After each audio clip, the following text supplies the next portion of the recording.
steal your thunder? What with? What one's I was my gonna- thunder? No, go for it, because we're both, Yeah, go for it. Invincible. Invincible. Loved it. I couldn't work out if I enjoyed The Boys or Invincible more. Do you know what? I loved them both for pretty much the same reason. Mhm. I felt like they showed the kind of grittiness and undercurrent of being a superhero. Yes. Yep. I've read both sets of comics as well. I haven't. I've read the Walking Dead source material, because Yeah. it's Robert Kirkman that wrote Invincible Yeah, as well, he the did. same guy that did The Walking Dead. Yep. So there's 144 issues of Invincible, and there were certain things that they did in the comic that I think they did better. And there's certain things they actually did in the cartoon that I think they did better. One of the things that I feel that they gave away, that again, not want to get into too much detail about the show, the ending of episode 1, I still think should have happened later. Oh yeah, Because it happened later in the comics, not significantly later. I think it happens at the end of issue 6. I Right. can't remember, because it's 144 issues, and if I can remember the exact issue that it happened, that'd be pretty amazing. I'm always going to check when I get home, we'll find it. But the end of episode 1 happens at the end of issue 6, and you've grown to kind of like the character more, and then that happens, and then you're like, bloody hell. And then I feel that it has more of an impact when it comes to light later on. Yeah, I'll go with that. Yep. But it was kind of, we'll not say what, but something big game changing happens at the end of the first episode. Yeah. And in fact, I know it's a 15, but I was watching it thinking, this is a great antidote to, as you say, to superhero movies, showing a sort of more realistic, almost like Batman and versus Superman, but done properly and not shit. Because still with humour. Yes, Because there's a lot of humour to it. It's the same with The Boys. It's really kind of dark and horrific. visceral and but the humour is there. Sometimes the humour is quite unpalatable, but doesn't bother me. No, it doesn't bother me either. But even just like again going on to The Boys, and it again happens pretty much the same way to an extent. It happens in a slightly different circumstances, but it happens in the same way. The death of a character in the kind of first episode in the first book, with the kind of holding their hands and. Oh yeah, Right? And that's just like hilarious but horrific. Yes, because it's heartbreaking. Yeah, and they play both. One doesn't detract from the other. You can sort of ingest it all at once. Now, the reason I watched it thinking this is an antidote to superhero movies, I think my kids have got a lot out of this. It's quite. It turns tropes on its head. It might be useful. So I was thinking that they could watch this, they could watch this, they could watch this, and then the final scene of the first episode happens, and I went, "Oh my god, they can never watch this." Not for a long time. Yeah, no, absolutely. It's surprisingly, although it's an animated series, it's surprisingly brutal. It's quite. And again, it's a lot more explicit than the comic. Although the comic gets explicit in other places, because one thing Robert Kirkman enjoys doing to an extent, with Invincible and also with The Walking Dead, is eyes coming out and stuff happening and faces getting kind of squished in and crushed and blah blah blah, and he loves that, and he loves stuff that happening. Invincible is actually Invincible, the comic book series of Invincible reminds me of the Sunday Sport, and I don't know how well you know the Sunday Sport. As a kind of as a satirical piece, the Sunday Sport will have a fair element of nudity, and then they'll have a newspaper article, and then say something we obviously couldn't talk about in a family newspaper. And they do that kind of, and Invincible does this really kind of explicit, kind of real kind of ultra violence, and then there'll be a bit where there's going to be like a sex scene happening between two characters, and then they'll have this kind of going, we will now move away to such and such because this is a family comic and we don't want to, and then they move away from the kind of sexual scenario. And again, that's the kind of thing about kind of American television, the fact that they won't show, American cable television obviously has changed. No sex, no swearing, but they will blow people's faces up. Correct. Yeah. And again, The Walking Dead is quite bad in that respect. Well, not bad, but they don't have swearing, they don't have. They've added it in later seasons. I think I've heard at least one. I think they got the same deal that Breaking Bad got. You can have one fuck a year. Yeah, that's all I've definitely heard in recent seasons. But you're right. It's kind of like someone's getting the fucking cartilage Yep. torn out of their neck. Fuck! We Yeah. don't say that. So, Oh sorry. my god! Yeah, you'd think if in any circumstance you were going to swear, it would Yep. be when someone was devouring your Yeah. Adam's apple. I know, just gotta, or where you can, but they can even just, you can have kind of, Yeah, and that just- should be enough, because you know, you're implying it, and then, you know, you can't finish the sentence because you no longer have an esophagus. You know, I mean, there's ways around it. It would still offend deaf people, though. Yeah. Don't you care about them? I don't. I've never met a deaf person I like, and if you don't put subtitles on this, I'll never know. Because you're looking at me. I don't like. Do you know? No. It's a bunch of pricks. Fucking absolute. That's it. So attention seekers. That's I know. what- Constant. I like Marley Matlin. Who? Marley, she's a deaf actor. Oh, right. She was No, in I the West don't- Wing. I don't like her either. No, I like her It's pretentious. because she was quite hot. Oh, was she? Yeah. John only likes disabled people if they're sexually attractive Yeah. and he wants to have sex with them. Yeah. There's nothing wrong with that. I'm not judging. Also, same with non-disabled people. Yeah. He's an attractist. That's that. No, absolutely. Is that a thing? I prefer people that I want to have sex with. Well, yeah, that's there's something in Something. that. I mean, unfortunately, it's never reciprocated. That's why I had to adopt. Well, one day, when you go to prison for murdering your mother, and if you Oh, smuggle that's some it. really good electronics in there, Then the world's my oyster. Jesus. So yeah, Invincible is great. Invincible was Watch great. Invincible. Let's just do a quick. I think we've Cobra Kai. Definitely watch Cobra Yep, Kai. Cobra Kai is great. I've only seen the first 3 seasons. I've not seen the new one, but New one's great as well, but it's Yep. just it had no right to work. oh, When no, I no, first no, it's announced it, I was like, ridiculous. oh god, fuck. But the idea came from there was a somebody did a YouTube video about 10 years ago about how Daniel was the antagonist Yes. in the Karate Kid, and he clearly just went, I really like That's this. an excellent Yep. premise, and it Yep. is. And the guy, shit, what's his real name? The guy that plays Johnny. Oh, yeah, I can't remember. I've not really seen him in anything else. He was in the He's Karate perfect. Kid. Well, Yeah, well, apart from Johnny Lawrence, and the actor's name is not important. Sorry, He's guy.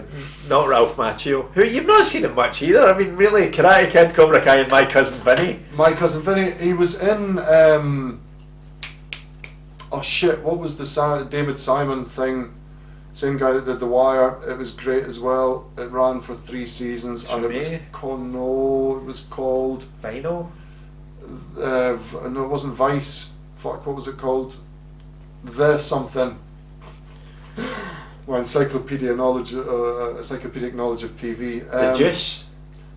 Yes, The Juice. He was a corrupt cop. Right, In okay. The Juice, but you're right. He's not Yeah. really cropped Yeah. up in much, and I don't actually think he's a tremendous actor. No, he's not a tremendous actor. He's not at all. Again, he was the worst thing in My Cousin Vinny. Yes, he was. By a country mile. And by the way, he was still enjoyable in it. Oh, yeah, he's likeable. But even his pal, who I'm assuming you've seen My Cousin. Oh, Vinny. yeah, it's brilliant, absolutely Yeah, amazing film. his pal who basically ends up in jail with him as well. He just outclasses Ralph Macchio. Even That's though true. I can't remember who that was, but Neither can I. no, But but, you're right. but In just fact, that scene we're tying in with the theme of anal sex in prison. That scene Yeah, in the prison bit is cells just- makes yeah. me howl with laughter. Yeah, It's it's the a great film. It's And do you know, I get annoyed because I've actually said to people, have you ever seen My Cousin Vinny? And I'm not ready to watch My Cousin Vinny. And I come back and go, I didn't enjoy that. I'm going, what is wrong with you? What? I've John, blocked who are people these for people? less. They deserved it. I've blocked them for Thoroughly less. deserved it. Absolutely.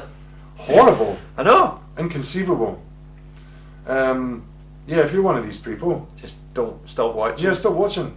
You don't deserve us. We don't need you. No, it's horrible. I can't conceive of that. But yeah, he's not. But he's a likable person. Yeah. So you Yeah. forgive him.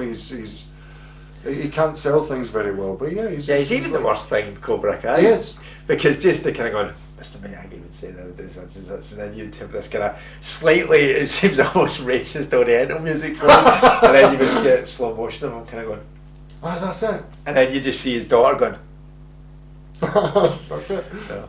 But the kids are all good in it as well. Yeah. I watched the last episode of season 4, which you've not seen. Yeah, I've not seen it yet. I mean, we're talking about a bunch of kids facing off against each other. Yeah. I was doing the kids ironing the kids' school clothes, and I almost set fire to them. I was just kind of so it just draws you in. And even though there's a part of me that thinks, and it's even more pronounced in the 4th season, like Kreese is this kind of I'll get you next time. Yes, he's a very old-timey, very cliched kind of villain. And you get bought in, you're like, ooh, and then you think, wait a minute, why is this guy so obsessed with teaching 10 children how to do karate better than the other guy? He's talking about, and Cobra Kai will rise to its prominence.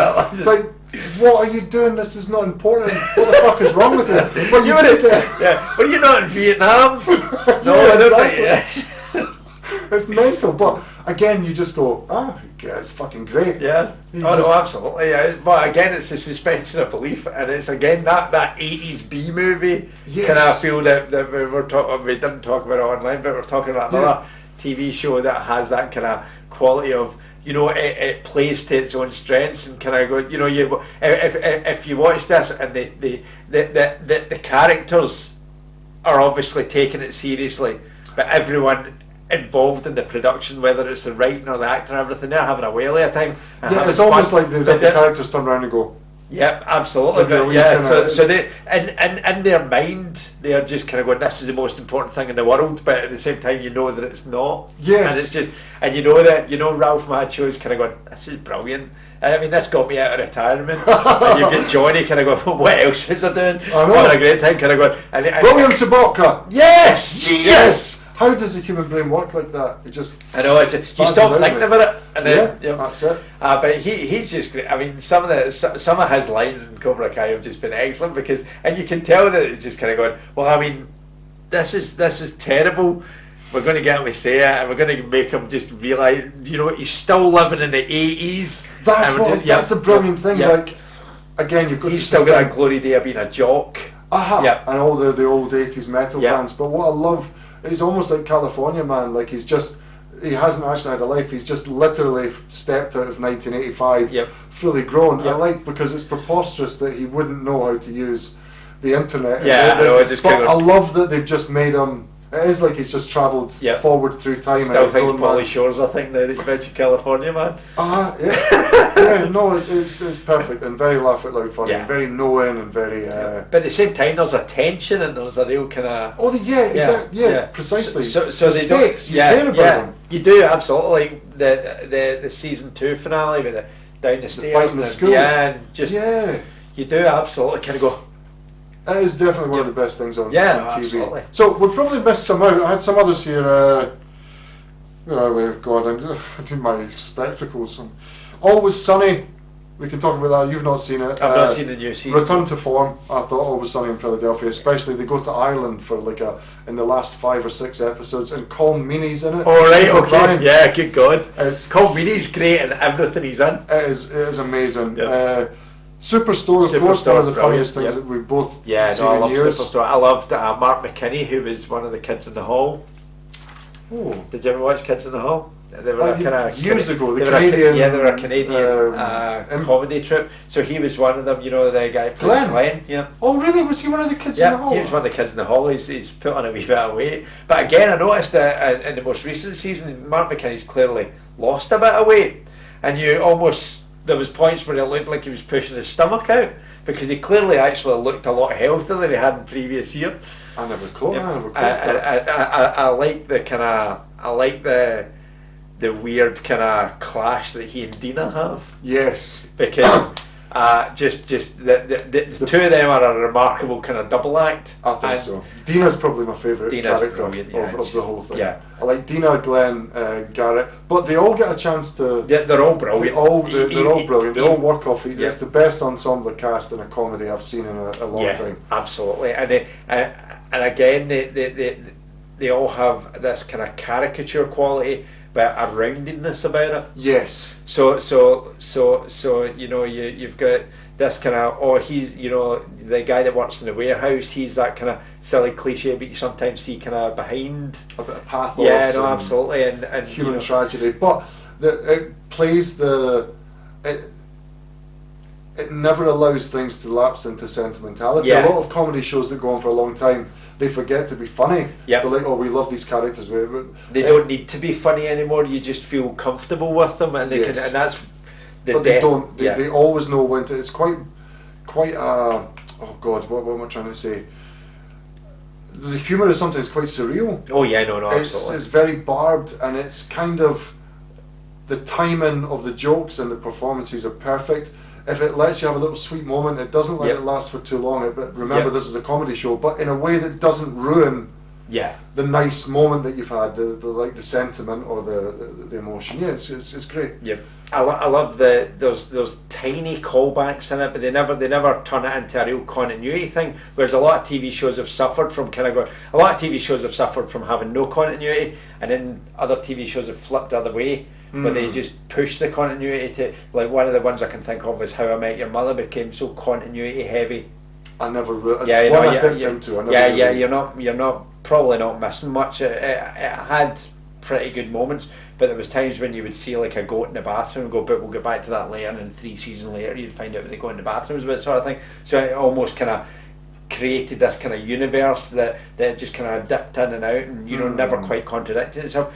Superstore's got little kind of silly things like the Cloud9 mascot, the guy and then they kind of flip back to that as a wee kind of callback, or the Finding the Foot. And the car part, they go back to a couple of times, and just little things like that. And then just there's the character, I can't remember the character's name, who they thought died at the end of that season. Oh shit, the wee guy that never talks. Yeah, he's just because he's always there, and he's Brett, and he's always there. And sometimes you just see him in the background. Sometimes his hair's unmanageable, and then other times it's come back to him. And it's almost like he's got this sub story that you don't know anything about, and they find him weirdly kind of charismatic, even though he does fucking... He's like a combination of Morn from Deep Space Nine. Yes. Like, they'll talk on camera about, oh my god, Brett will never shut him up. I know, I saw that. Which is funny because you don't have that perception of him. And he reminds me a little bit of, in the British Office, the guy the janitor that... just like staring at the camera. He's like comedy, Morn from Deep Space Nine, his name is an anagram of Norm from Cheers and Deep Space Nine, two of my two shows that I love dearly. That's a brilliant. You're a Deep Space Nine fan? Love Deep Space Nine. We've got to do a Deep Space Nine. I think Deep Space Nine was probably my favourite Star Trek series. Yeah, it is, without a doubt. Sisko's my favourite captain. I'm watching them with my 7-year-old. We're almost at the end of season 2. Because it was the first kind of Star Trek show that had a story arc, really. Yes, obviously, Star Trek: The Next Generation had kind of multiple episodes, or kind of episodes that were sequels to stuff later on, but this had a kind of premise. Consequences. Evolution. Yeah. Yeah. And I suppose Voyager learnt a little from that, but I don't think it did it quite as successfully. No. I still like it. I don't understand why it's shot on so often. But let's condense. Yeah, we will definitely do a Deep Space Nine one. I'm sure we've got both lots to say about that. I think, unless you've got any late entries, anything that springs to mind, a 2021 standout. I think there wasn't really a bumper crop. I don't know if it's between COVID and whatever else. Yeah, no, it felt like there was a lot of stuff that kind of got. There's some stuff that bears mentioning, but maybe. And again, I don't know how I feel about it. But did you watch Your Honour with Bryan Cranston? No. I feel like I've now opened a can of worms, and we're going to talk forever about it. Your Honour was a TV show about a judge, and Bryan Cranston's a judge, and I still don't know if I enjoyed it or not. I don't know if it was good or not.